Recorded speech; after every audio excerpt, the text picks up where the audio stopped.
Hello friends, मैं अंबिका कुमारी और आप देख रहे हैं लेट्स लर्न विथ अंबिका। कैसे आप सभी? उम्मीद है बहुत अच्छे होंगे, अपनी तैयारी को बेहतर कर रहे होंगे और लगातार आपको प्रैक्टिस करने की ज़रूरत है क्योंकि समय बहुत कम है आपके पास। और इसी उपलक्ष्य में यहाँ पे आपके साथ प्रस्तुत हुई हूँ प्रैक्टिस नंबर 4 लेकर के। ठीक है, तो आपका ये आज प्रैक्टिस सेट 4 है। इससे पहले तीनों आपने नहीं देखा है तो ज़रूर देखिएगा।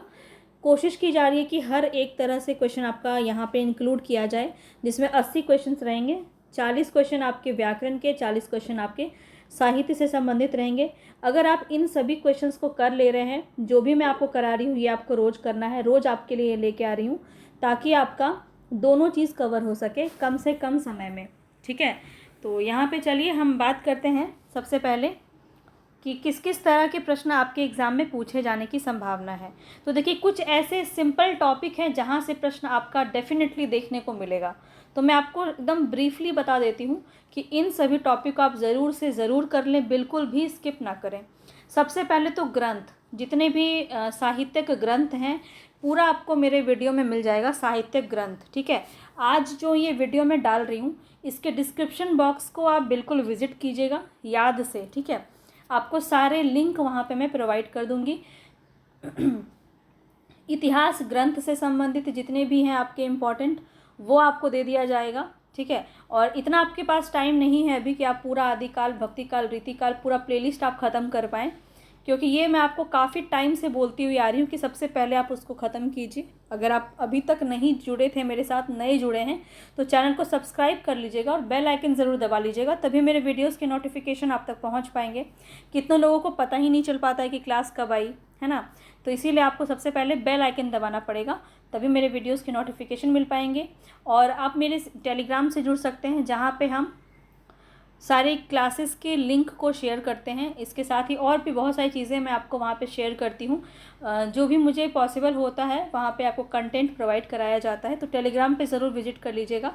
और इसकी पीडीएफ भी आपको वहीं मिलेगी। ठीक है, इसकी पीडीएफ, सारे ही पीडीएफ मैं आपको देती हूँ जितने भी क्लासेस होते हैं, तो सबकी पीडीएफ आपको टेलीग्राम पे मिलेगी, तो ज़रूर से ज़रूर उसको आप टेलीग्राम पे ऐड हो जाइएगा। चलिए स्टार्ट करते हैं। तो पहले कौन कौन से वो टॉपिक हैं जल्दी से 5 मिनट में ख़त्म करती हूँ। सबसे पहले तो आपको ग्रंथ देख लेना है। इतिहास ग्रंथ से क्वेश्चन आपका डेफिनेटली देखने को मिलेगा ही मिलेगा। इसके बाद अगर मैं बात करूँ, कुछ क्रम वाले क्वेश्चन होते हैं तो वो बहुत अनएक्सपेक्टेड हैं कि कुछ भी पूछा जा सकता है। तो इसके बाद अगर मैं बात करूँ तो वो है आपका अष्टछाप। अष्टछाप के कवियों को आप ज़रूर देख लीजिएगा, क्योंकि वहाँ से क्रम से क्वेश्चन आपका पिछली बार पूछा गया है, हो सकता है इस प्रकार के क्वेश्चन आपके बने। इसके बाद आपका और कौन सा होता है, तो तार सप्तक। तार सप्तक को ज़रूर देख लीजिएगा, बहुत ज़्यादा इंपॉर्टेंट है। पिछले 3 सेट में मैंने आपको तार सप्तक बहुत अच्छे से करवाए हुए हैं, और पहले भी बहुत सारा मैंने आपको करवाया हुआ है तार सप्तक। अगर आपके पास अभी भी आप कर सकते हैं, समय है आपके पास, तो ज़रूर आप जा करके आधुनिक काल की मेरी वीडियो देखिएगा। आधुनिक काल में आप चले जाइएगा प्रयोगवाद में, क्योंकि प्रयोगवाद में ही आपको मिलेगा तार सप्तक, तो वहाँ जाके आप तार सप्तक के सारे क्वेश्चंस को कर सकते हैं। ठीक है, तो बिल्कुल आपको स्पेसिफिक बता रही हूँ कि ये सभी चीज़ों को आपको बिल्कुल करके ही जाना है जहाँ से क्वेश्चन बहुत ज़्यादा पूछे जा रहे हैं। ठीक है, तो ये आपका हो गया, ये आपको करके जाना ही जाना है। चलिए अब हम यहाँ पे सीधा सीधा क्वेश्चंस पाएंगे। तो यहाँ पे बीपीएससी का 6 to 8 से लेकर के 11 to 12 तक सभी एग्ज़ाम के लिए इम्पॉर्टेंट है। काव्य शास्त्र मैं इसमें सिर्फ नहीं करवा रही हूँ, बाकी सभी चीज़ें आपको करवाई जा रही हैं। काव्य शास्त्र की मैं एक अलग से वीडियो बना दूँगी आप लोगों के लिए, जिसके लिए ज़रूरत है, वरना फिर क्या हो जाएगा ना कि यहाँ पे बहुत सारे लोग हैं जिनके लिए ज़रूरत नहीं होगी काव्य शास्त्र की, तो वो नहीं देख पाएंगे, वो इंटरेस्ट ही नहीं लेंगे। इसलिए मैं काव्य शास्त्र की एक अलग वीडियो आपके लिए बना दूँगी, जिनको ज़रूरत है वो जाके वहाँ से कंप्लीट देख सकते हैं। ठीक है, चलिए स्टार्ट करेंगे। बहुत ही कोशिश करती हूँ कि एक एक टॉपिक आपका कंप्लीट इसमें लिया जाए, जो बच जाता है उसको नेक्स्ट प्रैक्टिस सेट के लिए मैं ज़रूर इसमें डाल देती हूँ, और हर एक टॉपिक को कवर करने का कोशिश मेरा रहेगा अभी पिछले प्रैक्टिस सेट 10 तक। ठीक है, तो चलिए अभी हम 4th पे ही पहुँचे हैं और हम यहाँ पे क्विकली स्टार्ट करेंगे। सबसे पहले जो हमारा क्वेश्चन है वो है, क व्यंजन के विषय में निम्न में से कौन सा सही है। अच्छा, ये तो मैं बोलना भूल ही जाती हूँ, जितने भी लोगों को पसंद आ रहा है प्लीज़ आप लोग जाके ज़्यादा से ज़्यादा लोगों तक शेयर कीजिए, ज़्यादा लोगों तक पहुंचाइए, ताकि मेरी मेहनत भी थोड़ी सफल हो, लोगों तक पहुंचे, पसंद करें और वीडियो को ज़्यादा से ज़्यादा आगे बढ़ाइए, पसंद आता है तो लाइक भी ज़रूर कर दीजिएगा। चलिए, ये मेरे मोटिवेशन के लिए काफ़ी ज़रूरी है, क्योंकि बहुत ज़्यादा मुझे मेहनत लगती है ये इसको कंप्लीट करने में। बहुत सारे फैक्ट एक जगह पे ला के मुझे क्वेश्चन बनाना पड़ता है, तो इतना साफ कर दीजिएगा मेरे लिए, ताकि मेरे भी हिम्मत बनी रहे। अब चलिए यहाँ पे हम बात करें तो क व्यंजन के विषय में निम्न में से कौन सा सही है, ये बताना है आपको। तो सबसे पहले क देखते ही आपको क्या याद आता है। सबसे पहले आप देखिए यहाँ पे ऑप्शन में आपका अल्प प्राण महाप्राण दिया हुआ है सॉरी। तो अल्प प्राण है आपका क, तो क्या है आपका अल्प प्राण है। कैसे? तो अल्प प्राण में आपका पहला, तीसरा और पांचवा व्यंजन जो होता है वो अल्प प्राण के अंदर आता है, आप सभी को पता है। तो ये आप पहले इसको कैटेगराइज कर लिए। तो अल्प प्राण यहाँ है और यहाँ है, दो जगह है, तो ये आपका हट गया और ये तीन तो ऑटोमेटिक हट गया। ठीक है, तो दो में आपको अब कंप्लीट करना है। तो ये समझ लीजिए कि अघोष और सघोष की तरफ हम बढ़ेंगे।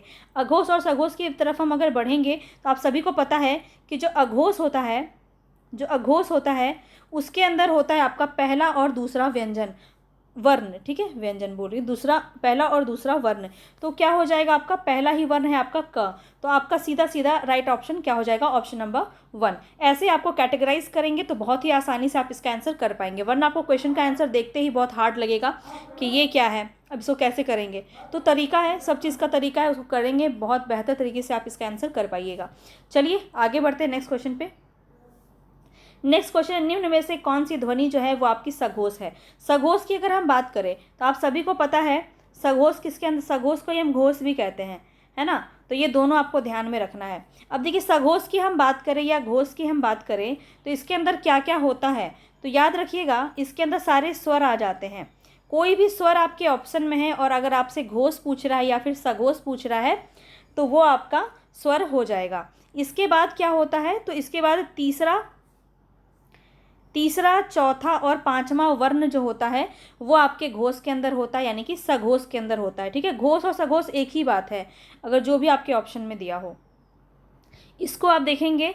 इसके बाद आपका जो है य र ल व, य र ल वो, ये आपके जो अंतस्थ व्यंजन है ये भी आपके सघोष में आते हैं। इसके अलावा एक कौन सा आता है, वो आता है ह। ह क्या है आपका ऊष्म व्यंजन के अंदर आता है, तो सिर्फ ऊष्म व्यंजन का सिर्फ ह जो है वही आपका सघोष में आएगा। तो यहाँ पे दिए गए सारे क्राइटेरिया जो है यहाँ से मैच नहीं खाते हैं, क्योंकि ये तीनों स जो आपके दिए गए हैं ये ऊष्म व्यंजन है, और ऊष्म व्यंजन है वो अघोष के अंदर आता है, सघोष के अंदर नहीं आता है। तो ये बात आपको बहुत अच्छे से याद रखना है। ऊष्म व्यंजन में कौन सा आता है, तो ये ह आता है, तो ये ह आपको याद रखना है। तो ये ह यहाँ पे नहीं है, तो यहाँ पे राइट ऑप्शन क्या हो जाएगा, इनमें से कोई नहीं। ठीक है, तो फिफ्थ ऑप्शन आपका बिल्कुल सही हो जाएगा, ध्यान रखेंगे। इस प्रकार से आपको भटकाया जा सकता है, तो क्वेश्चन को ध्यान से समझना है और कोई भी आपको कठिनाई नहीं होनी चाहिए। वर्णमाला पूरा जाके देख लीजिएगा। थ्योरी क्लास की मैं पूरी लिंक आपको प्लेलिस्ट डाल दूंगी, प्लेलिस्ट की लिंक आप वहाँ से जाके वर्णमाला देख सकते हैं। तो वर्णमाला मैंने आपको बहुत ही डिटेल में कराया है, ये जो अभी रिसेंट में कराया है वो वाला देखिएगा। ठीक है, तो काफ़ी इंपॉर्टेंट है क्योंकि इसमें सारी बातें मैंने आपको बहुत डिटेल में बताई हुई हैं। बिल्कुल कंफ्यूज होना ही नहीं है। स्वर का विभाजन और व्यंजन का विभाजन दोनों अलग अलग हमने किया है, जिसको बहुत अच्छे से कैटेगराइज किया गया है और आसानी से उसका आंसर आप कर पाएंगे। चलिए नेक्स्ट क्वेश्चन पे बढ़ते हैं। निम्न विकल्पों में से उन विकल्प का चयन कीजिए जो दिए गए वाक्य के अनुसार विशेषण के भेद का सही विकल्प है। कुछ छात्र आज विद्यालय नहीं आए, बताएंगे इसमें कौन सा विशेषण हो जाएगा। व्यक्तिवाचक विशेषण, गुणवाचक विशेषण, संख्यावाचक विशेषण, निम्न में से एक से अधिक या निम्न में से कोई नहीं। तो यहाँ बताएंगे राइट ऑप्शन आपका क्या हो जाएगा।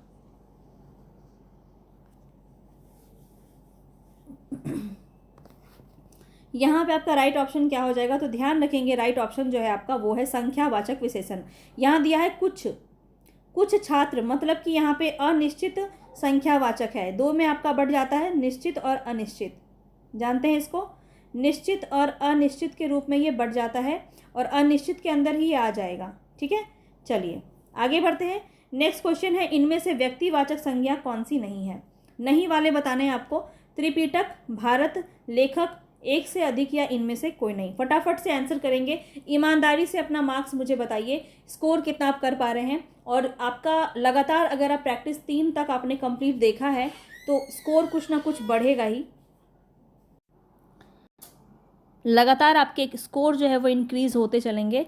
तो ये आपको बताते रहना है बस। यहाँ पे राइट ऑप्शन आपका यहाँ पे क्या हो जाएगा, तो ध्यान रखिएगा यहाँ पे जो आपका राइट ऑप्शन है वो हो जाएगा लेखक। ठीक है, ये आपका व्यक्तिवाचक के अंदर नहीं आएगा, ये आपका जातिवाचक के अंदर आ जाएगा। ध्यान रखेंगे, लेखक कोई भी आपका व्यापार संबंधी या कोई भी जो पद होता है वो आपका जातिवाचक के अंदर आ जाता है। चलिए आगे बढ़ते हैं।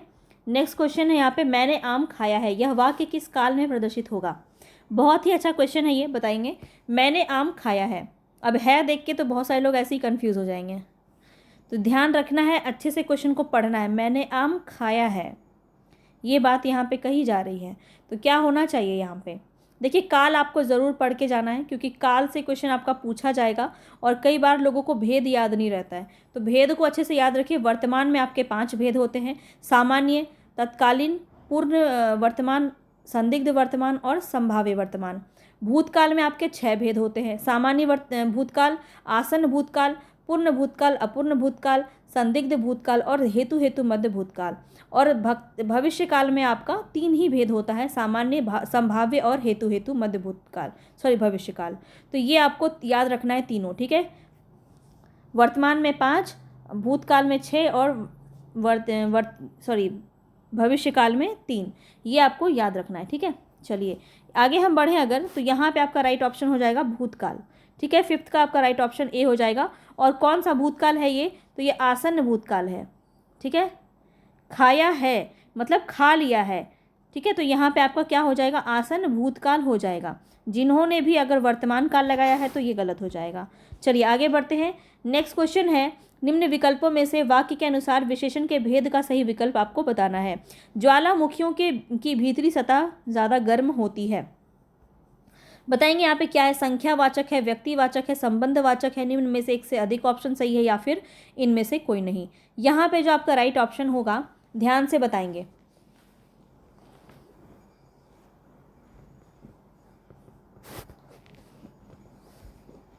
यहाँ पे आपका जो है ये आप देख रहे हैं कि ये आपका संबंध बताता है, तो यहाँ पे आपका राइट ऑप्शन क्या हो जाएगा? संबंधवाचक हो जाएगा, ठीक है। याद रखिएगा, ज्वालामुखियों की भीतरी सतह जो है वो क्या है? आपकी गर्म है, तो वो क्या है? गर्म है। तो विशेषण क्या है आपका यहाँ पे? गर्म है, लेकिन ये जो है ज्वालामुखी की भीतरी सतह, ये की जो है ये इसको संबंधित कर रहा है, और यहाँ पे आपका राइट ऑप्शन संबंधवाचक हो जाएगा। चलिए आगे बढ़ते हैं नेक्स्ट क्वेश्चन पे। नेक्स्ट क्वेश्चन यहाँ पे, जो छात्र परिश्रम करेंगे उन्हें सफलता अवश्य मिलेगी। इस वाक्य को अपने जीवन में भी आपको उतारना है, परिश्रम करना है। अगर ईमानदारी से आप मेहनत करते हैं तो निश्चित रूप से आप सफल होंगे। तो चलिए यहाँ पे वाक्य का सरल वाक्य बताना है आपको। जो छात्र परिश्रम करेंगे उन्हें सफलता अवश्य मिलेगी, इसका आपको सरल वाक्य बताना है। परिश्रम ही छात्रों को सफलता दिलाएगी, परिश्रमी छात्र अवश्य सफल होंगे, क्योंकि छात्र ने परिश्रम किया इसीलिए वह सफल हुआ। निम्न में से एक से अधिक ऑप्शन सही है या फिर कोई भी नहीं, बताएंगे यहाँ पे राइट ऑप्शन क्या हो जाएगा। तो एग्ज़ाम इस प्रकार के प्रश्न आपका पूछेगा, तो यहाँ पे देखिए, परिश्रमी छात्र जो हैं वो सफल अवश्य होंगे, इस प्रकार के क्वेश्चन आपके ऑप्शन नंबर 2 सही हो जाएगा यहाँ पे, ठीक है। चलिए आगे बढ़ते हैं। नेक्स्ट क्वेश्चन है, लड़का किताब पढ़ रहा है, बताना है पदबंध क्या है इसमें, पदबंध बताना है आपको। और क्वेश्चन थोड़ा सा डिफरेंट है, यहाँ पे आपको जो पद का जो क्रम है, किस प्रकार से पदबंध है यहाँ पे वो बताना है। जैसे लड़का क्या है? करता है, किताब क्या है? पढ़ रहा है, ये क्या है? ये बहुत ही इजी क्वेश्चन है अगर इसको आप समझें तो। कर्ता प्लस क्रिया है, कर्ता क्रिया विशेषण है, कर्ता कर्म क्रिया विशेषण है, अधिक ऑप्शन सही है या फिर कोई भी ऑप्शन सही नहीं है। बहुत ही समझदारी से आंसर करेंगे, बहुत ही इजी क्वेश्चन है और आप सभी ये इस प्रकार के प्रश्न को कर सकते हैं, बताएंगे। बहुत ही अच्छा लगेगा, यहाँ पे राइट ऑप्शन 5th हो जाएगा, क्योंकि यहाँ पे कोई भी ऑप्शन आपका सही नहीं है। बात करें अगर हम लड़के की, तो लड़का क्या है आपका? करता है, पढ़ रहा है, पढ़ना क्या होता है? क्रिया होता है। और किताब क्या है? किताब कर्म है। क्या पढ़ रहा है? जब क्या और किसको में आपका उत्तर आए तो वो कर्म होता है, हमने देखा है इसको सकर्मक क्रिया, अकर्मक क्रिया में हमने देखा है कि कर्म किस प्रकार से हम निकालते हैं। तो क्या और किसको में आंसर आ रहा है ना? पढ़ रहा है, क्या पढ़ रहा है? किताब पढ़ रहा है, तो कर्म आपका क्या है? किताब है। और पढ़ना क्या है आपका? पढ़ रहा है, ये पूरा आपका क्या है? क्रिया है, ठीक है, क्रिया है। तो कर्ता क्रम क्रिया का कोई भी यहाँ पे ऑप्शन नहीं दिया गया है, 5th ऑप्शन आपका सही हो जाएगा। चलिए नेक्स्ट क्वेश्चन है, कृदंत शब्द कृत प्रत्यय का उदाहरण बताना है, कौन सा होगा? कृदंत प्रत्यय का उदाहरण बताना है। धनवान, नमकीन, खिलाड़ी, निम्न में से एक से अधिक या फिर निम्न में से कोई नहीं। देखिए यहाँ पे धातु और उद्देश्य ये आपको बहुत अच्छे से पता होना चाहिए, यहाँ से क्वेश्चन आपका बन जाएगा। ठीक है, क्रिया या धातु के अंत में प्रयुक्त होने वाले जो प्रत्यय होते हैं उसको कृत प्रत्यय कहते हैं। कृत प्रत्यय आपको पता होना चाहिए कि क्रिया या धातु के अंत में जो प्रयुक्त होने वाले प्रत्यय होते हैं उसको कृत प्रत्यय कहते हैं। यह प्रत्यय क्रिया या धातु को नया रूप देता है। नया रूप कैसे देगा? जैसे यहाँ पे अब हम देखें, खेलना क्या है? खेलना आपका क्रिया है और क्रिया से बना, खेलना से बना खिलाड़ी। ठीक है, तो खेल से क्या बना? खिलाड़ी बना। ठीक है, खेल से क्या बना? खिलाड़ी बना। तो ये आपका कृत प्रत्यय के अंदर आ जाएगा। और कुछ एग्जाम्पल मैं आपको बता देती हूँ जहाँ से क्वेश्चन आपका बन सकता है। जैसे कि अक प्रत्यय, अक प्रत्यय से आपका बन सकता है लिखना। लिखना से आपने लिखा लेख, लेख से लेखक, लेखक आपका अक प्रत्यय से बना। गायक, और मैं बात करूं अगर तो नायक, पाठक, ये सब क्या है? आपके कृत प्रत्यय के उदाहरण हैं। याद रखिए, अक्कड़ भी एक प्रत्यय होता है जिसमें भुलक्कड़, घुमक्कड़, जैसे भूलना, घूमना, ये सब भी तो क्रिया ही है ना। तो इसको आप क्रिया को प्रत्यय के रूप में आप लेके कोई नया शब्द बनाते हैं तो वो आपका कृत प्रत्यय के अंदर आ जाता है। अब आप समझ गए होंगे। जैसे कि आपका एक और ऑप्शन आ सकता है तैराक। तैरना, तैरना क्या है? क्रिया है। तो तैरना से हमने क्या बनाया? तैराक। आक प्रत्यय लगा के हमने तैराक बनाया। तो क्वेश्चन आपसे ना प्रत्यय सिर्फ पूछ सकता है कि अक, अक्कड़, आक, निम्न में से कौन सा आपका कृत प्रत्यय का उदाहरण है। तो इस प्रकार के प्रश्न भी पूछे जा सकते हैं, तो ध्यान में रखेंगे। बताएंगे स्वर भंग किस प्रकार का अनुभाव है। अब देखिए, रस से क्वेश्चन आपका बहुत पूछा जा रहा है, तो ध्यान में रखेंगे। रस हो गया, काव्य शक्ति हो गई, काव्य गुण हो गया, शब्द शक्ति, ये सभी आपको अच्छे से देख लेने हैं। ठीक है, यहाँ से क्वेश्चन आपका बनता है और बहुत अच्छे लेवल का बनता है। ठीक है, शब्द शक्ति से क्वेश्चन आपके बहुत अच्छे लेवल का बनता है। मैंने आपको 2 बार शब्द शक्ति करा रखा है, तो क्लास में जाके विजिट कीजिए। थ्योरी क्लास में आपको सभी चीज़ें मिल जाएंगी।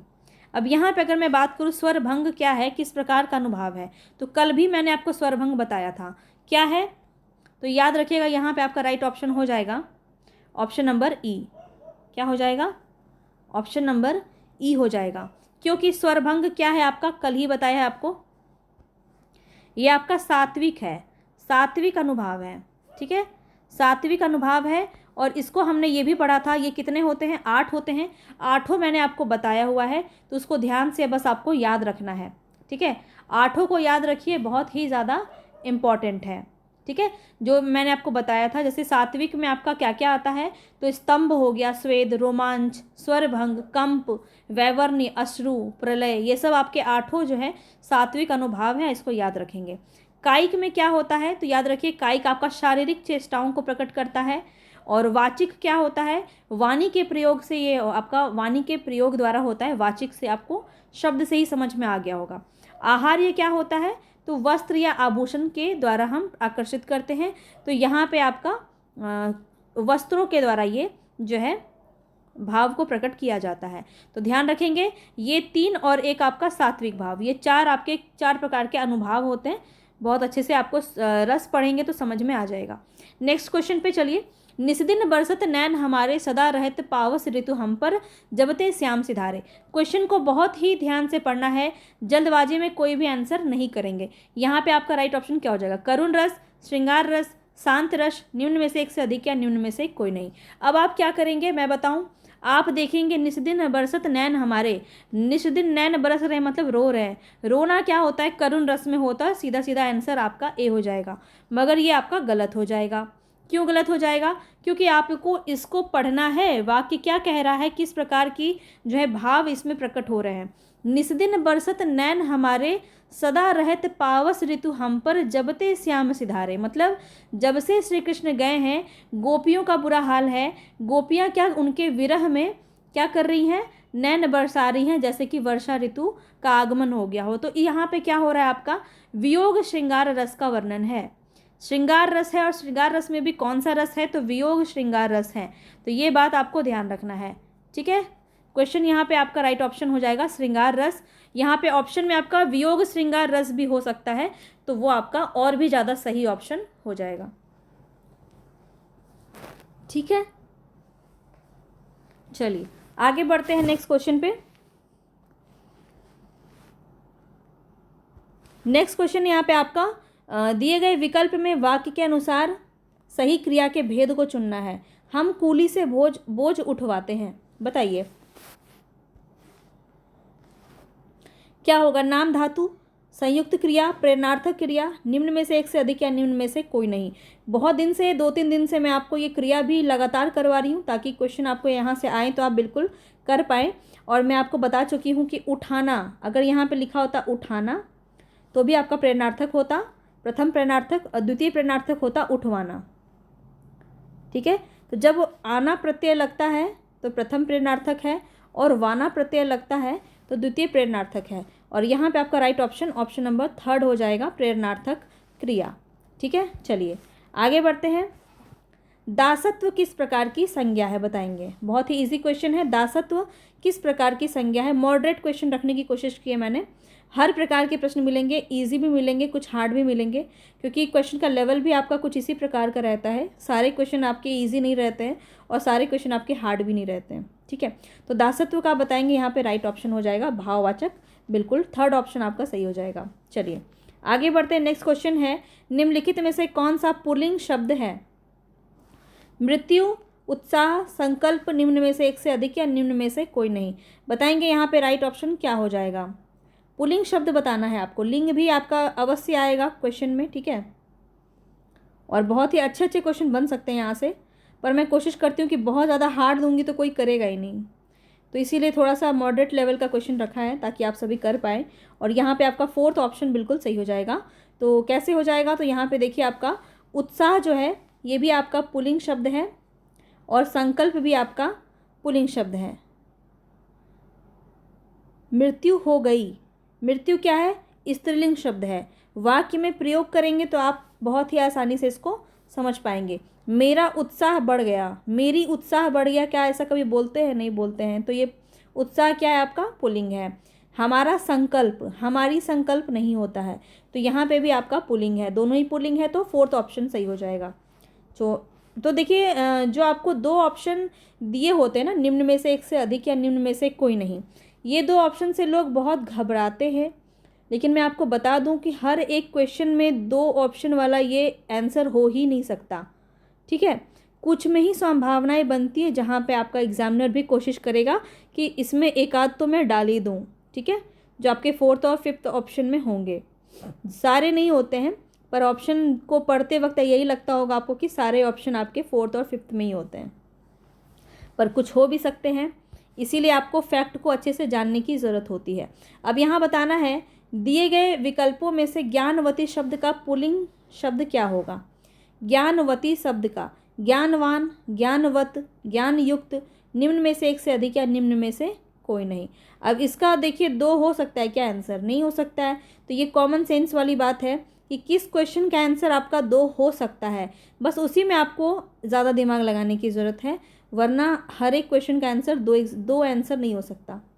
ठीक है, अब यहाँ पे आपका राइट ऑप्शन क्या हो जाएगा? ज्ञानवान। ठीक है, ऑप्शन ए आपका बिल्कुल सही हो जाएगा। आगे बढ़िए। नेक्स्ट क्वेश्चन है, निम्नलिखित में से कौन सा कथन सत्य नहीं है? नहीं बताना है आपको। ठीक है, कौन सा कथन सत्य नहीं है? संस्कृत में 3 वचन होते हैं, आपको गलत वाला बताना है। ठीक है, और यहाँ पे देखिए बिल्कुल सही है कि संस्कृत में 3 वचन होते हैं, एक वचन, द्विवचन और बहुवचन। ठीक है, संस्कृत में हिंदी की तरह ही 2 लिंग होते हैं, तो संस्कृत में हिंदी की तरह 2 लिंग नहीं होते हैं, यही आपका गलत है। तो ऑप्शन 2 यहाँ पे आपका सही हो जाएगा, क्योंकि संस्कृत में क्या होते हैं? 3 लिंग होते हैं, स्त्रीलिंग, पुल्लिंग और नपुंसक लिंग। ठीक है, चलिए आगे बढ़ते हैं नेक्स्ट क्वेश्चन पे। निम्नलिखित में से कौन सा शब्द सदैव स्त्रीलिंग में प्रयुक्त होता है? बताएंगे। पक्षी, बाज, मकड़ी, निम्न में से एक से अधिक या इनमें से कोई नहीं। तो इस तरह के क्वेश्चन में आपके एक से ज़्यादा ऑप्शन सही हो सकते हैं, तो इस तरह के क्वेश्चन में आपको दिमाग लगाना है। ठीक है, तो यहाँ पे आपका क्या हो जाएगा? पक्षी, बाज, मकड़ी, ये आपके फैक्ट हैं, फैक्चुअल चीज़ें हैं, जो आप लिंग जब आप पढ़े होंगे तो आपने उसको देखा होगा। यहाँ पे आपका राइट ऑप्शन मकड़ी हो जाएगा। ठीक है, सदैव स्त्रीलिंग में कुछ ऐसे होते हैं जैसे कि तितली, तितली हो गया। दीमक बहुत पूछा जाता है, दीमक, दीमक को बहुत सारे लोग जो है पुल्लिंग मानते हैं, लेकिन ये दीमक जो है आपका स्त्रीलिंग में आता है। और मकड़ी, दीमक आपका स्त्रीलिंग में आती है, मकड़ी हो गई। उसके बाद मक्खी, मक्खी हो गया, फिर मैना, मछली, गिलहरी, इस प्रकार के जो शब्द होते हैं ये आपके सदैव स्त्रीलिंग होते हैं। और इसको अगर आप नर में अगर आप देना चाहें तो आपको ऐसे बोलना पड़ेगा, नर मैना या फिर नर मछली, मादा मछली, इस प्रकार से। ठीक है, चलिए। लड़के ने रमेश को मारा, बताएंगे इसमें लड़के क्या है। लड़के ने रमेश को मारा, इस वाक्य में लड़के क्या है, एक वचन है, बहुवचन है, द्विवचन है, निम्न में से एक से अधिक ऑप्शन सही है या फिर कोई भी नहीं। तो ध्यान रखिएगा, लड़के ने रमेश को मारा, कोई लड़के ने रमेश को मारा। तो यहाँ पे क्या है, क्या बहुत सारे लड़कों की बात की जा रही है, लड़कों ने रमेश को मारा। अगर ऐसा कहते तो आपका बहुवचन होता, लेकिन यहाँ पे कहा जा रहा है लड़के ने रमेश को मारा, तो ये एक वचन है। ठीक है, ध्यान रखिएगा। चलिए आगे बढ़ते हैं। नेक्स्ट क्वेश्चन है यहाँ पे आपका, चिड़िया शब्द का बहुवचन क्या होगा। बहुत ही ज़्यादा इंपॉर्टेंट है, काफ़ी एग्जाम में आपके ये बनता है।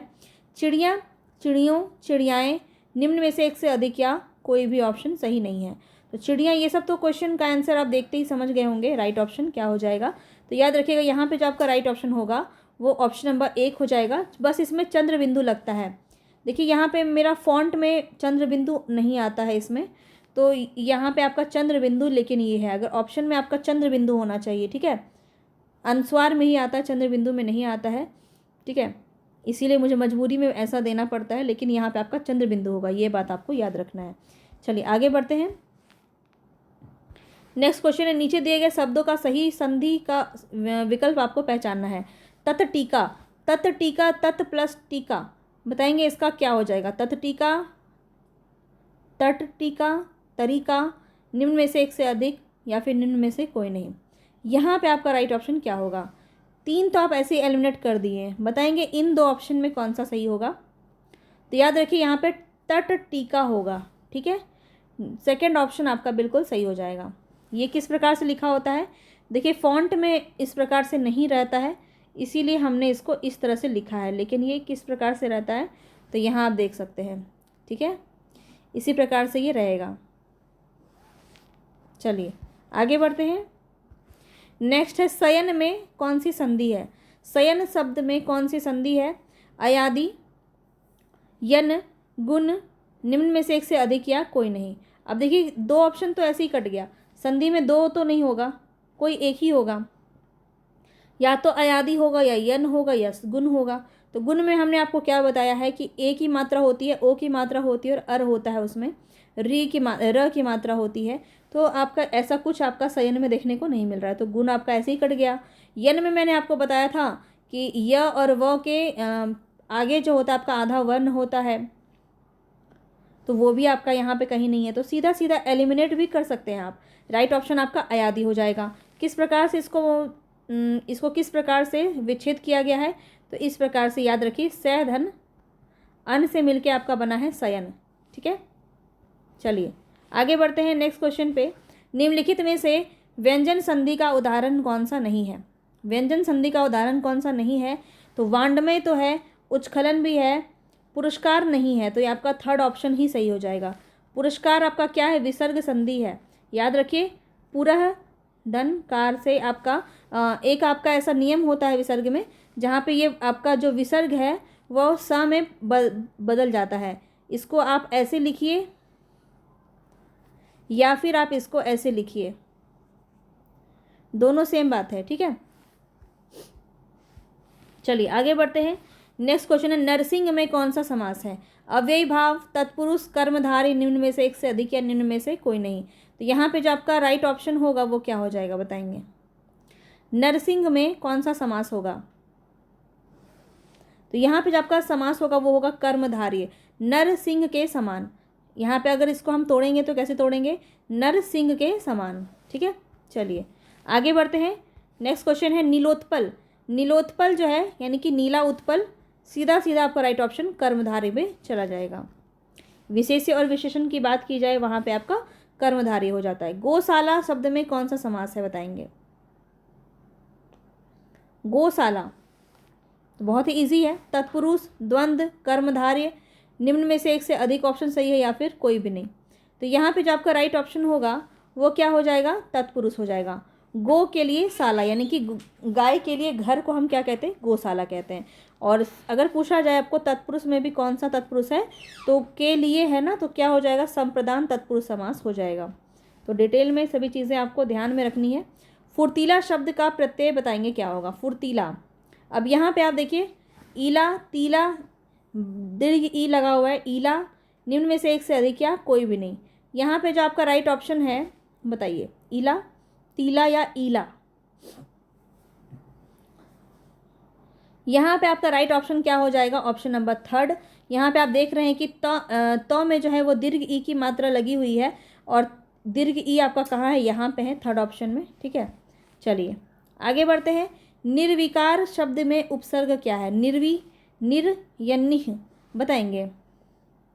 बहुत ही अच्छा क्वेश्चन है ये, बताइए आप, इसका राइट ऑप्शन आपको आना चाहिए, बहुत इंपॉर्टेंट है। निर्विकार, तो यहाँ पे इसका राइट ऑप्शन है निम्न में से कोई नहीं, फिफ्थ ऑप्शन आपका सही हो जाएगा। एकदम ईमानदारी से अपना आंसर मुझे बताएंगे, ठीक है, स्कोर बताएंगे कि कितना स्कोर आपका हो पा रहा है। तो यहाँ पे आपका सही क्या होगा, ये भी ध्यान रखिए कि यहाँ पे आपका होना चाहिए था निर, र में हलंत होना चाहिए था, जो कि यहाँ पे नहीं है, यहाँ पे नहीं है ना। निर में हलंत होना चाहिए था। व्यंजन में आपको पता है कि ये आपका आधा होता है, निर और विकार से आपका मिलकर क्या बना है, निर्विकार बना है। तो याद रखिए यहाँ पे आपका राइट ऑप्शन फिफ्थ हो जाएगा, कोई भी ऑप्शन सही नहीं था। कृदंत और तद्धित किसके भेद हैं, बताएंगे। क्रिया के भेद हैं, उपसर्ग के भेद हैं, प्रत्यय के भेद हैं, निम्न में से एक से अधिक ऑप्शन सही है या फिर इनमें से कोई नहीं।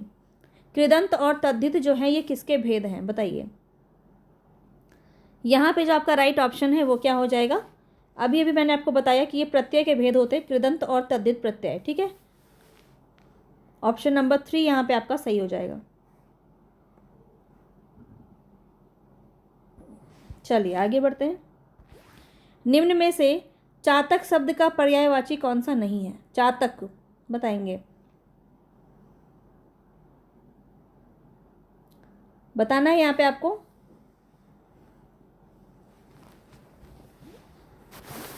तो यहाँ पे जो आपका राइट ऑप्शन हो जाएगा वो हो जाएगा ऑप्शन नंबर ए।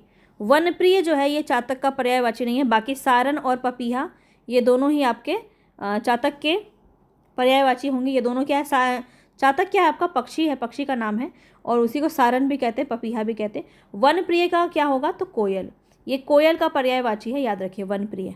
ठीक है, चलिए आगे बढ़ते हैं।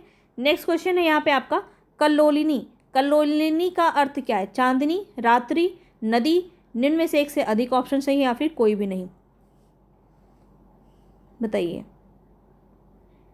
कल्लोलिनी ये जो है आपका किसका हो जाएगा, याद रखिएगा, यहाँ पे आपका राइट ऑप्शन हो जाएगा नदी। नदी का आपका अर्थ होता है कल्लोलिनी, कलकल करती हुई जो नदियाँ बहती हैं उसको क्या कहते हैं, कल्लोलिनी। आगामी शब्द का सही विलोम अर्थ बताएंगे। आगामी का क्या हो जाएगा विलोम शब्द, अंत, इति, गत, निम्न में से एक से अधिक ऑप्शन सही है या फिर निम्न में से कोई नहीं। तो यहाँ पे आपका राइट ऑप्शन हो जाएगा ऑप्शन नंबर 3। ठीक है, आगामी का विलोम क्या होता है, गत। आगामी मतलब आने वाला, गत मतलब जो बीत चुका है। उन्मूलन का सही विलोम बताना है आपको। उन्मूलन का शाब्दिक अर्थ क्या होता है, जड़ से उखाड़ देना। क्या होता है, जड़ से उखाड़ देना, इसको क्या कहते हैं, उन्मूलन कहते हैं। तो इसका विलोम क्या हो जाएगा, आरोपण। आरोपण होगा, आरोपण नहीं होगा, रोपण होगा। यहाँ पे आपका बिल्कुल सही है, रोपण। उन्मूलन का विलोम शब्द क्या हो जाएगा, रोपण। चलिए आगे बढ़ते हैं। नेक्स्ट क्वेश्चन है महार्धता का विलोम क्या होगा। महार्धता का विलोम बताना है यहाँ पे।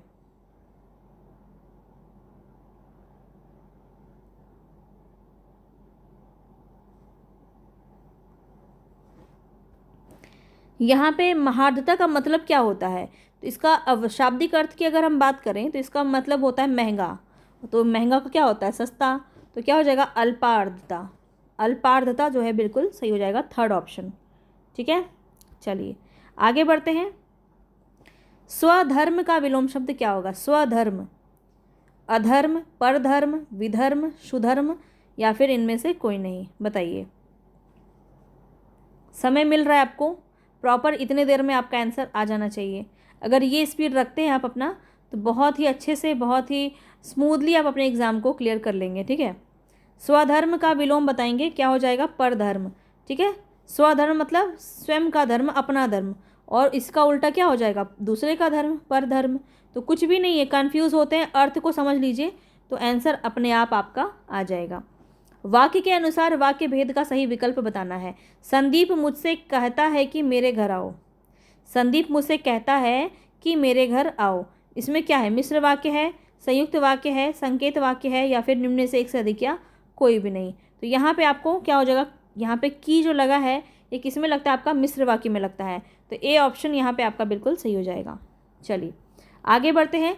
साफ इनकार करना, इस अर्थ की अभिव्यक्ति के लिए मुहावरा बताना है। मुंह ताकना, टका सा जवाब देना, मुट्ठी में होना, निम्न में से एक से अधिक, या फिर निम्न में से कोई नहीं।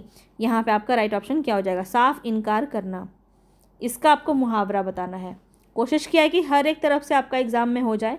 कल बहुत कुछ मैं आपको अलंकार के क्वेश्चन ज़्यादा लूँगी। ठीक है, अलंकार ले लूँगी।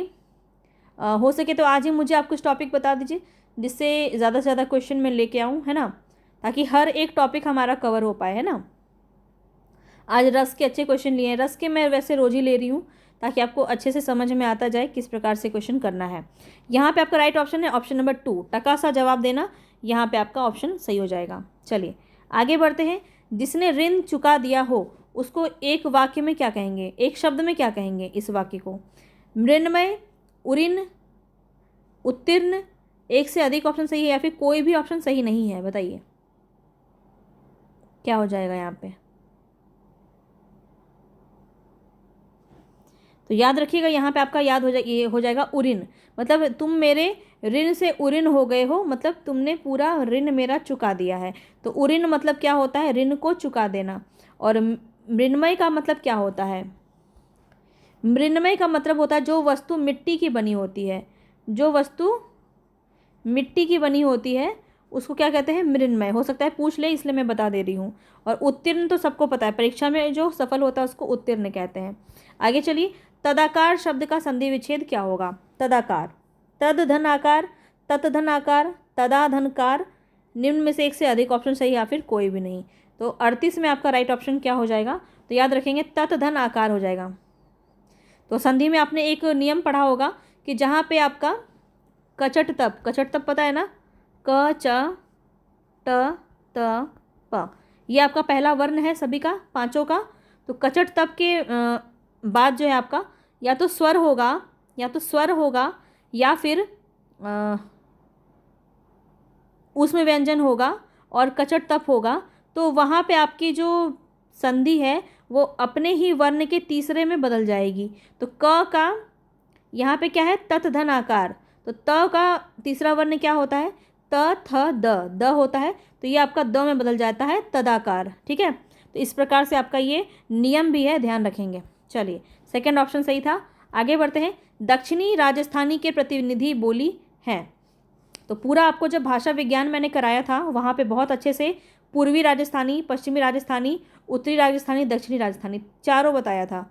और बहुत ही ज़्यादा इंपॉर्टेंट है, अगर पूछ लिया ना तो बहुत सारे लोगों का यहीं पे पत्ता साफ हो जाएगा। ठीक है, क्योंकि इतना डिटेल में सब नहीं पढ़ते हैं, तो ये आपको ध्यान रखना है। राजस्थानी में बस पढ़ लेंगे कि ये चारों तो आपके वैसे राजस्थान में ही आते हैं, लेकिन दक्षिण राजस्थानी में कौन से आते हैं बताना है। अगर आपने वीडियो को कंप्लीट देखा है तो मुझे ज़रूर बताइएगा इसका आंसर क्या होगा। जितने भी लोग देख रहे हैं कमेंट बॉक्स में बताइएगा, उत्तरी राजस्थानी, दक्षिणी राजस्थानी, पश्चिमी राजस्थानी और पूर्वी राजस्थानी, सबके नाम बताना है कि कौन किसके अंदर आता है। ठीक है, तो यहाँ पे आपका क्या हो जाएगा? मालवी। थर्ड ऑप्शन आपका बिल्कुल सही हो जाएगा। ठीक है, चलिए आगे बढ़ते हैं। नेक्स्ट क्वेश्चन है यहाँ पे आपका, देवनागरी का सर्वप्रथम प्रयोग किसके शिलालेख में हुआ है? अशोक मौर्य, हर्षवर्धन, जय भट्ट, एक से अधिक सही है, या फिर कोई भी ऑप्शन सही नहीं है। देवनागरी का सर्वप्रथम प्रयोग जो है किसके शिलालेख में मिला है? तो याद रखिएगा जय भट्ट में मिला है, तो थर्ड ऑप्शन यहाँ पे आपका बिल्कुल सही हो जाएगा। आगे बढ़ते हैं। नेक्स्ट क्वेश्चन है, बीती या भावी घटनाओं की सूचना देने वाले नाटक में क्या कहते हैं? तो क्वेश्चन एक बार आपका इस प्रकार से भी बना है, तो याद रखिएगा बीती या भावी नाटकों की सूचना जो देते हैं नाटक में उसको हम क्या कहते हैं? विदूषक कहते हैं, विष्कंभक कहते हैं, सूत्राधार कहते हैं। अधिक ऑप्शन सही है या फिर कोई भी नहीं।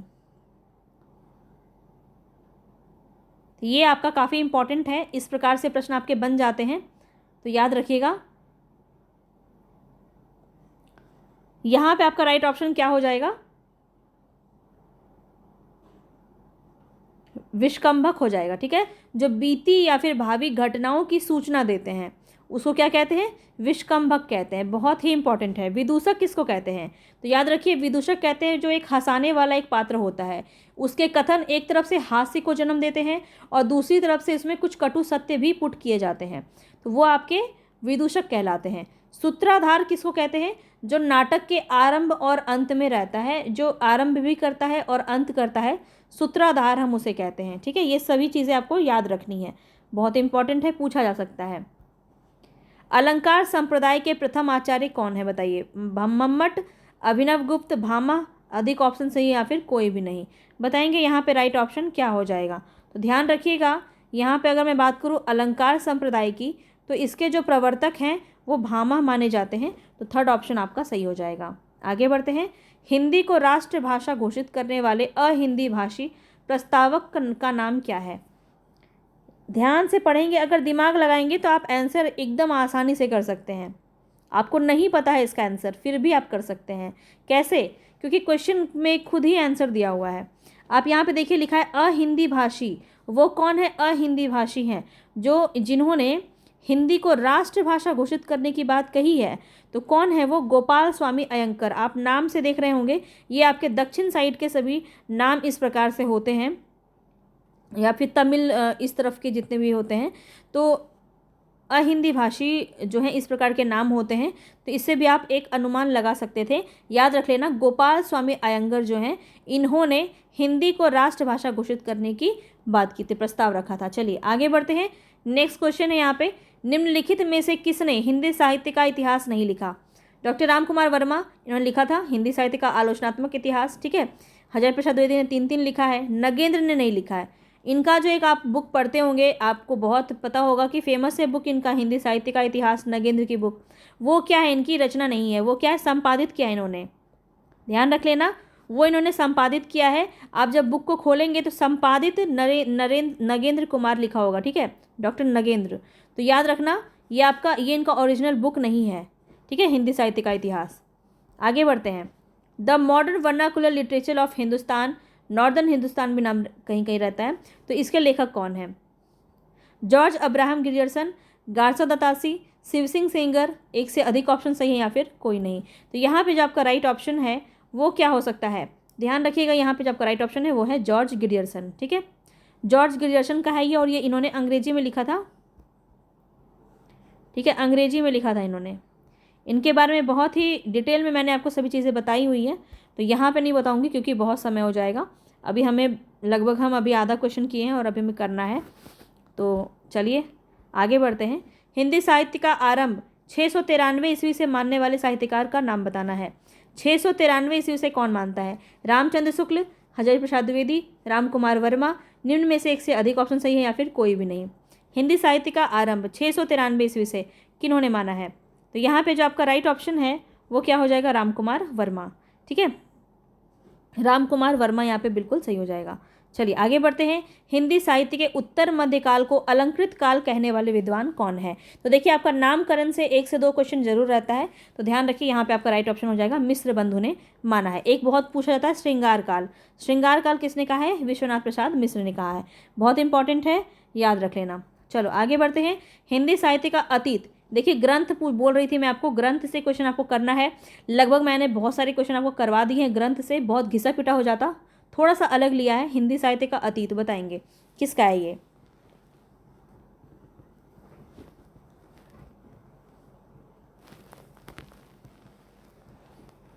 यहाँ पे बात करूँ, विश्वनाथ प्रसाद मिश्र, विश्वनाथ त्रिपाठी, श्याम सुंदर दास, इन तीनों में से कौन सा ऑप्शन आपका सही होगा। विश्वनाथ प्रसाद मिश्र की यह रचना है हिंदी साहित्य का अतीत। ठीक है, ग्रंथ कर लीजिएगा, हर बार पूछा जा रहा है ग्रंथ से क्वेश्चन, इनफैक्ट यहाँ से क्रम से भी पूछा जा रहा है, तो डेट भी इसका ध्यान में रखिएगा। ठीक है, जो इंपॉर्टेंट वाले हैं बस उतना कर लो, काफ़ी है। ऐसे तो बहुत सारे हैं, लेकिन जो इंपॉर्टेंट है, जो बहुत फेमस है, उसी को कर लीजिए, क्योंकि आपसे बहुत ज़्यादा डीप में नहीं आएगा। निम्नलिखित में से कौन निर्गुण भक्ति धारा का नहीं है, बताएंगे। रैदास, नानक, कबीर। नहीं बताना है आपको कौन सा होगा यहाँ पे, रैदास, नानक, कबीर, ये तीनों ही है, तो कौन हो जाएगा, फिफ्थ ऑप्शन सही हो जाएगा, इनमें से कोई नहीं। आगे बढ़े नेक्स्ट क्वेश्चन पे। निम्न में से कौन आदिकाल के अंतिम चरण के सुप्रसिद्ध कवि हैं, बताइए। अंतिम चरण के सुप्रसिद्ध कवि कौन है आदिकाल के? अमीर खुसरो, अब्दुल रहमान, पुष्पदंत, कौन हो जाएंगे यहाँ पे आपके राइट ऑप्शन? तो यहाँ पे याद रखना राइट ऑप्शन हो जाएगा अमीर खुसरो, फर्स्ट ऑप्शन आपका बिल्कुल सही हो जाएगा। चलिए आगे बढ़ते हैं। नेक्स्ट क्वेश्चन है यहाँ पे, ज्ञानाश्रयी निर्गुण काव्य का दार्शनिक आधार क्या था? ज्ञानाश्रयी निर्गुण काव्य का दार्शनिक आधार क्या था? शुद्धाद्वैतवाद, विशिष्टाद्वैतवाद, अद्वैतवाद, निम्न में से एक से अधिक या निम्न में से कोई नहीं। तो यहाँ पे जो आपका राइट ऑप्शन होगा वो क्या होगा, अद्वैतवाद। ये किसके द्वारा किया गया? तो शंकराचार्य। ठीक है, सारा ये भी मैं आपको बताना भूल गई थी, सारा जो आपका प्रवर्तक है उसको ज़रूर कर लीजिएगा। जो भी आपका संप्रदाय है, जो दर्शन है, वहाँ से आपका भक्ति काल से क्वेश्चन पूछा जा सकता है, तो उसको भी आपको बहुत अच्छे से कर लेना है। वो मैं आपको कितनी बार ही करवा चुकी हूँ, जब मैं भक्ति काल करवा रही थी बहुत बार आपको करवाया है, तो बस उसको याद रख लेना, ठीक है, क्योंकि वहाँ से भी क्वेश्चन आपका बन सकता है। सूफी प्रेमाख्यान परंपरा का प्रथम काव्य ग्रंथ बताएंगे यहाँ पे कौन सा है? सूफी प्रेमाख्यानक परंपरा का पहला कौन सा ग्रंथ है? चंदायन, मधुमालती, मृगावती, निम्न में से एक से अधिक या निम्न में से कोई नहीं। तो याद रखना कौन हो जाएगा, चंदायन। अच्छा, बहुत सारे लोगों ने अलग अलग माना है, ये भी क्वेश्चन आपका एक पूछ लेता है, तो यहाँ पे ध्यान रखेंगे। अगर मैं बात करूँ रामचंद्र शुक्ल ने किसे माना है, अच्छा ये नहीं बताऊंगी, ने अगला क्वेश्चन आपका है यही, तो ये नहीं बताऊंगी। चलो आगे का और दूसरा बता देती हूँ, रहने दो, आगे बताऊंगी है क्या पूछ, क्योंकि मुझे क्वेश्चन कई बार याद नहीं रहते कि ये वाला डाला है मैंने कि वो वाला डाला है, तो इसीलिए देखो है ना यहीं पे क्वेश्चन आपका, रामचंद्र शुक्ल प्रेमाख्यानक परंपरा की पहली रचना किसे मानते हैं, बताइए अब आप। सत्यवती, कथा, चंदायन, मृगावती। अभी मैं बता देती तो आप इसका आंसर आराम से कर लेते ना, इसीलिए नहीं बताया। चलो अब यहाँ पे बताओ।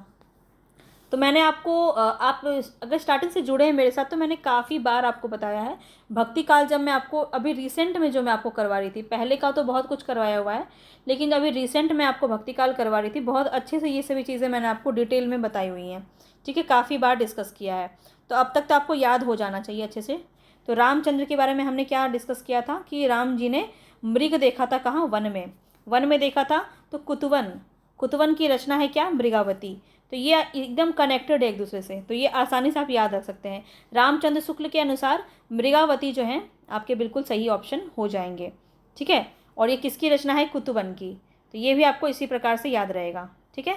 अब मैं बात करूँ तो कुछ और हैं, ये भी आप देख लो एक बार, जैसे कि रामकुमार वर्मा, तो इस प्रकार से क्वेश्चन आपका पूछ लेगा, रामकुमार वर्मा ने किसे माना है, चंदायन को, ठीक है, जो कि सर्वमान्य है, चंदायन को माना है। चंदायन की रचना किसकी है, तो मुल्ला दाऊद की है, बताया था ना मुल्ला दाऊद वाला, कि दाऊद जो है वो चांद पे भी छुप जाएगा तो भी हम उसे पकड़ लेंगे, तो किसी भी तरह से आपको याद रखना था, बस चांद से याद आ गया, चांद पे भी छुप जाएगा तो उसको हम पकड़ लेंगे, मुल्ला दाऊद। और इसके बाद कौन थे, गणपति चंद्र गुप्त। तो गणपति की अगर हम बात करें तो इन्होंने किसे माना है, तो याद रखिएगा असाइद की रचना है हंसावली, क्या है, हंसावली, ठीक है। तो ये हंसावली जो है गणपति चंद्र गुप्त ने इसे प्रथम माना है, तो याद रखेंगे, बहुत इंपॉर्टेंट है। एक और है जो हजारी प्रसाद द्विवेदी का है, हजारी प्रसाद द्विवेदी, इनके द्वारा कौन सा है, तो सत्यवती कथा, ये किसका है, ईश्वरदास का है, ये रचना किसकी है, तो ईश्वरदास की है। तो पहली आदिकाल का पहला रचना, मतलब सूफी प्रेमाख्यानक काव्य परंपरा में पहला रचना जो है हजारी प्रसाद द्विवेदी का द्वारा अगर पूछ लिया जाए उनके अनुसार, तो कौन हो जाएगा, सत्यवती कथा हो जाएगा, ठीक है। याद कैसे रखेंगे, भगवान की कथा, ईश्वर की जो कथा है उसको 1000 बार पढ़ते हैं लोग, ईश्वर की जो कथा है उसको 1000 बार पढ़ते हैं। कथा से याद रहेगा सत्यवती कथा, और ईश्वर की कथा क्या होती है, सत्य होती है, जिसको 1000 बार लोग पढ़ते हैं, अब तो याद रहेगा। तो ईश्वर दास की रचना है सत्यवती कथा, और 1000 बार लोग पढ़ते हैं क्योंकि सत्य कथा है, तो 1000 से हजारी प्रसाद द्विवेदी, याद रख लेना, बस याद रह जाए आपको, और क्या। चलिए, संतन को कहाँ सीकरी सो काम, आवत जात पनैया टूटी बिसर गयो हरिराम। तो ये जो आपकी पंक्ति है ये बताना है, प्रसिद्ध पंक्तियां हैं और ये किसकी हैं। तो देखिए आपका प्रसिद्ध पंक्तियों से क्वेश्चन पूछा गया है आपका, तो ध्यान रखिएगा, बहुत इंपॉर्टेंट है, इस प्रकार के क्वेश्चन आपके पूछे जाते हैं तो बहुत ही ज़्यादा इंपॉर्टेंट है। ठीक है, तो यहाँ पर ये जो किसकी है, कुंभन दास की है। ठीक है, कुंभन दास की है, याद रखिएगा, बहुत ही ज़्यादा इंपॉर्टेंट है। आगे बढ़िए, नेक्स्ट क्वेश्चन है, सूरदास को पुष्टि मार्ग का जहाज किसने कहा था। वल्लभाचार्य ने, गोकुलनाथ ने, विठलनाथ ने, इनमें से एक से अधिक या कोई भी नहीं। बताएंगे, फटाफट से बताइएगा, सूरदास को पुष्टि मार्ग का जहाज किसने कहा। सबको लग रहा है वल्लभाचार्य वल्लभाचार्य, पर होगा नहीं। ठीक है, उधर बुलाती है पर उधर नहीं जाना है आपको, कहाँ जाना है आपको, विठलनाथ की तरफ। ठीक है, ऑप्शन नंबर 3 यहाँ पे सही हो जाएगा, विठलनाथ जो है वो जानते। देखिए आपका क्वेश्चन पिछली बार बीपीएससी टीआरई 3 में पूछा गया था, अमीर खुसरो से संबंधित था कि कैसे था, कल करवाया था आपको, अब मुझे पंक्ति याद नहीं आ रही है। गोरी सोवे सेज पर मुख पर डारे केस, ये पंक्ति पूछी गई थी और ये किसके उपलक्ष्य में इन्होंने लिखा था, ये भी क्वेश्चन आपका बना था। उनके जो गुरु थे निजामुद्दीन औलिया, उनकी मृत्यु पर उन्होंने ये पंक्ति लिखी थी। तो इसी प्रकार से यहाँ पे पुष्टि मार्ग का जहाज जो है विठलनाथ ने कहा था सूरदास की मृत्यु के उपलक्ष्य में। तो ये क्वेश्चन आपका देखिए मिलता जुलता है, हो सकता है पूछ ले, कोई नहीं जानता कि क्या क्वेश्चन बन जाए। तो सूरदास की मृत्यु पर विठलनाथ ने कहा था, पुष्टि मार्ग को जहाज जात है, जाय कछु लेनो होय सो लेऊं। ठीक है, ये जो पंक्ति है ये किसकी है, विठलनाथ की है और सूरदास की मृत्यु के उपलक्ष्य में इन्होंने कहा है, पुष्टि मार्ग को जहाज जात है, जाय कछु लेनो होए सो लेऊ। तो ये पंक्ति आपको याद रखना है। चलिए आगे बढ़ते हैं, निम्नलिखित में से अष्टछाप के कौन से कवि हैं। अब देखिए अष्टछाप मैंने आपको बहुत अच्छे से बताया है, पूरा क्रम से बताया है, तो बहुत अच्छे से आपको याद रखना है। आपको पता है कि वल्लभाचार्य और विठलनाथ के शिष्य का वर्णन उसमें किया गया है। 8 कवि हैं अष्टछाप में। ठीक है, जिसमें 4 कवि वल्लभाचार्य के हैं और 4 कवि विठलनाथ के हैं। अष्टछाप की स्थापना किसने की थी, विठलनाथ ने की थी। ये सभी बात आपको ध्यान रखना है। अष्टछाप की स्थापना किस वर्ष हुई ये मुझे आप कमेंट बॉक्स में बताइए, बहुत ही इंपॉर्टेंट है, पूछा जा सकता है आपके एग्जाम में। ठीक है, एग्जाम दे के आना तब बताना कि कितना आपका लड़ गया यहाँ से, क्योंकि बहुत कुछ छोड़ नहीं रही हूँ मैं, इंपॉर्टेंट जितने भी है सारा कुछ कराने की कोशिश मैं आपको कर रही हूँ। तो अष्टछाप में कौन से कवि यहाँ पे, वल्लभाचार्य के शिष्य तो हैं पर ये खुद नहीं है, तो ये आपका नहीं होगा, विठलनाथ भी नहीं होगा, गोकुलनाथ भी नहीं होगा। तो यहाँ पे आपका ऑप्शन नंबर 5 सही हो जाएगा, इनमें से कोई नहीं। कौन कौन है याद रखिए, कुंभन दास, सूरदास, सारे नाम आपको याद रखने हैं, कुंभन दास, सूरदास, परमानंद दास। ठीक है, इसके बाद आपका हो जाएगा, इसके बाद कृष्णदास हो गया, फिर गोविंद स्वामी, चित स्वामी, चतुर्भुज दास और नंददास। इस प्रकार से पूरा क्रम आपको याद रखना है, डेट भी याद रखना है क्योंकि क्रम से पिछली बार क्वेश्चन आपका बन गया था। चलिए, इस कवि के आश्रयदाता महाराजा शिवाजी और छत्रसाल बुंदेला के कवि, दरबारी कवि कौन है। देव, मतीराम, भूषण, निम्न में से एक से अधिक या कोई नहीं। रीतिकाल से क्वेश्चन है आपका, बताएंगे यहाँ पे राइट ऑप्शन क्या हो जाएगा। तो राइट ऑप्शन यहाँ पे आपका भूषण हो जाएगा। भूषण के शिवा बावनी इनकी रचना से आप याद रख सकते हैं, छत्रसाल दशक है ना, तो ये सभी किसकी रचना है, भूषण की है, तो उनके ही दरबारी कवि होंगे। अब यहाँ बताना है कौन सा विकल्प जो है वो सुसंगत नहीं है, मतलब गलत वाला आपको बताना है। काव्य विवेक, शिवा बावनी, वृत्त कौमुदी, प्रताप सिंह, वरुदावली। तो आपको पता है काव्य विवेक किसकी है, चिंतामणि की है, सही है। शिवा बावनी भूषण की, अभी भी बताया। वृत्त कौमुदी किसकी है, मतीराम की है, ये भी सही है। प्रताप विरुदावली जो है ये सेनापति की नहीं है। तो यहाँ पे आपका राइट ऑप्शन 4th हो जाएगा, बिल्कुल ही सही।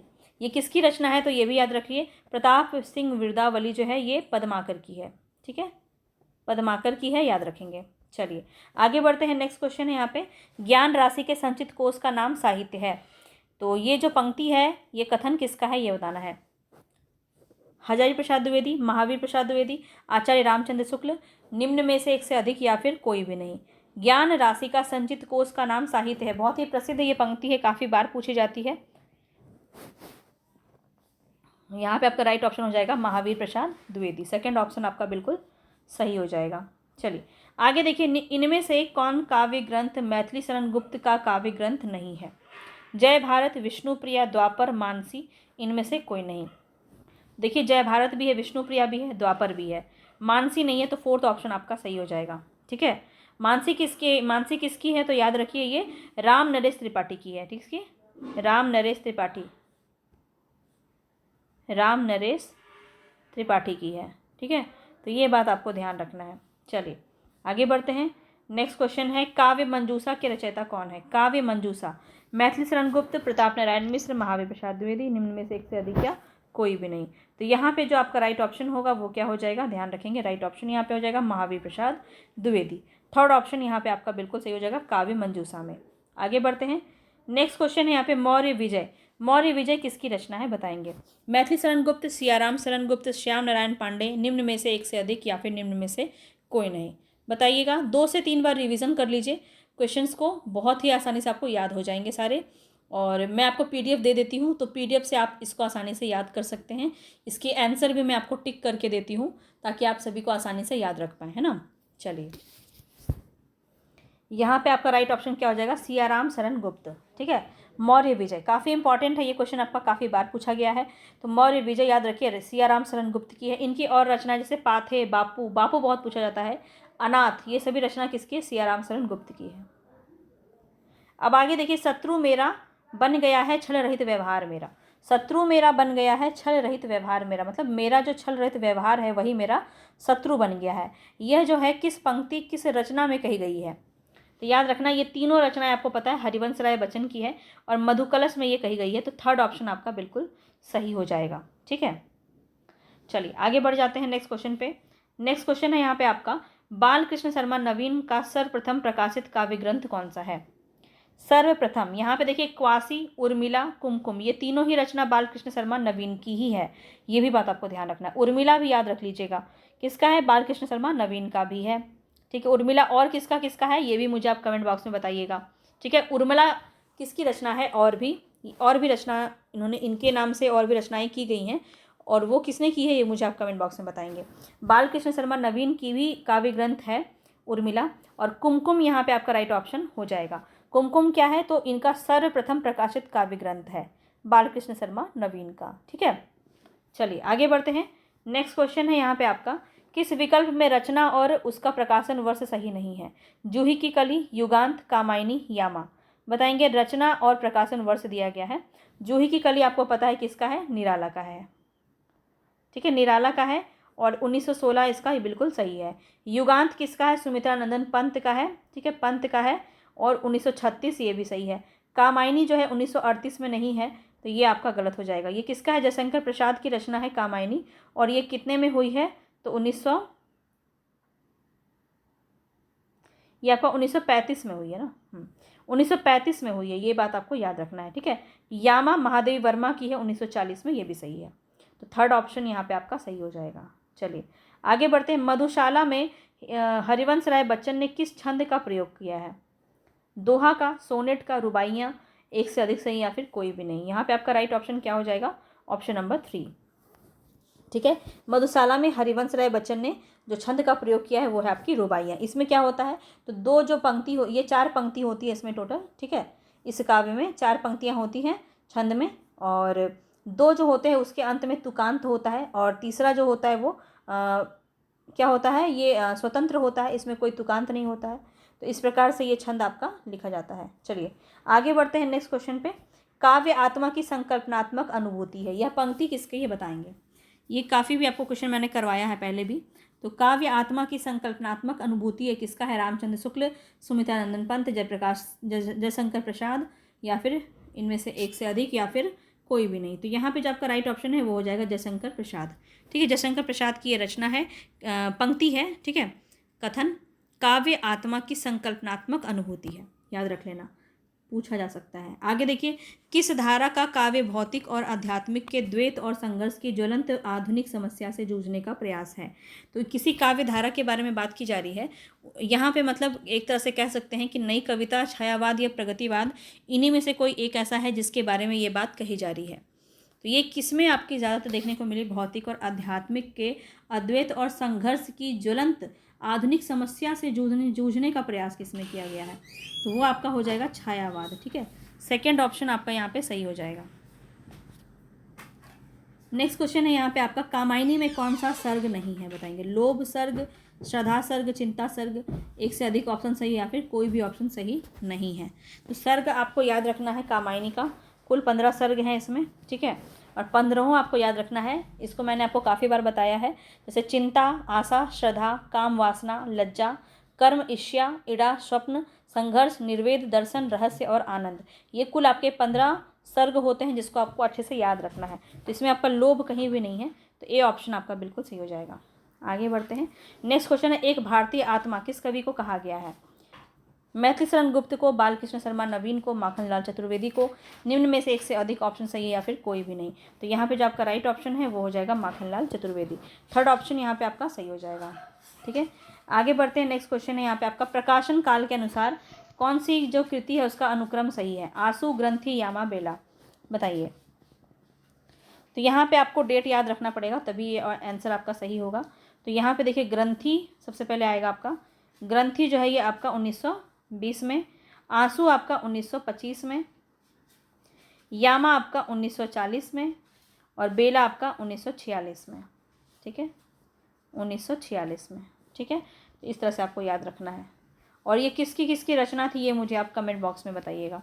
साखी किसका संकलन है, बताएंगे। शमशेर बहादुर सिंह, कीर्ति चौधरी, विजय देव नारायण शाही, एक से अधिक ऑप्शन सही है या फिर कोई भी नहीं। तो यहाँ पे आपको साखी का संकलन बताना है। साखी किसका संकलन है, विजय देव नारायण शाही का। थर्ड ऑप्शन यहाँ पे आपका बिल्कुल सही हो जाएगा। चलिए आगे बढ़ते हैं। नेक्स्ट क्वेश्चन है यहाँ पे आपका, नई कविता नाम किसके द्वारा दिया गया है।